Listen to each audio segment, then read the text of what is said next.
hata ukiutazama mchezo wa jana, still mimi nitakwambia Al Masry ni timu dhaifu mbele ya Simba.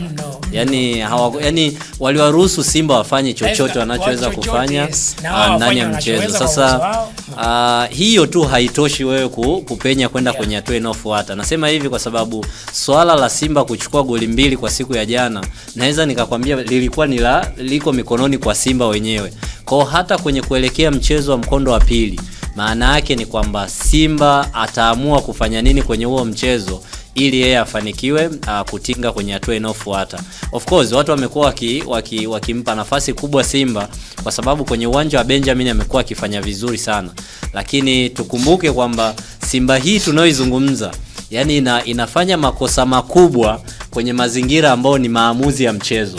Kosa la kwanza, wao wenyewe huwa wanafanya mistake kwenye zone yao ya kujilinda inaowanufaisha wapinzani. Nimetoka kuzungumza hapa kwamba unajua najaribu kuleta hii picha hapa. Mnaweza mkawa kama timu kiu yenu ni kusonga mbele na mpo serious kabisa na mkacheza kimbinu, mkawa sahihi utayari wa wachezaji, lakini imetokea tu incidents, beki wenu kampasia mpinzani kama alivyofanya kwenye mchezo dhidi ya CX Faxen. Sijui kama unanielewa Sophie. Kwa hiyo ni Simba wenyewe na sio mara moja. Mchezo wao dhidi ya Bravos wanahitaji angalau sare, mapema wanatanguliwa kwa goli ambalo nyinyi mmempasia mpinzani. Sijui mnaelewa picha gani najaribu kuitengeneza. Kwa hiyo Simba watatakiwa waboreshe kwenye zoni yao ya kujilinda, wawe na assurance kabisa kwamba sisi hatuto ruhusu goli.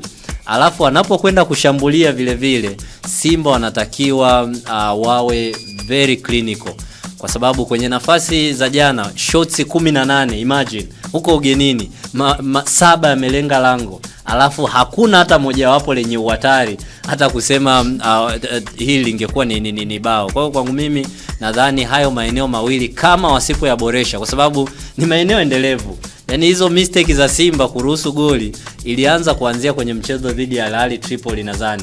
Of course waliruhusu goli fulani rahisi sana. Yes, kwenye mchezo dhidi ya CS Constantine. Yani ni kitu ambacho Simba wamekuwa wakifanya kwenye kila mchezo. Kama wataendelea na rhythm hiki ambacho anakifanya kwa sasa, binafsi siwaoni kama wanatoboa. Kumbuka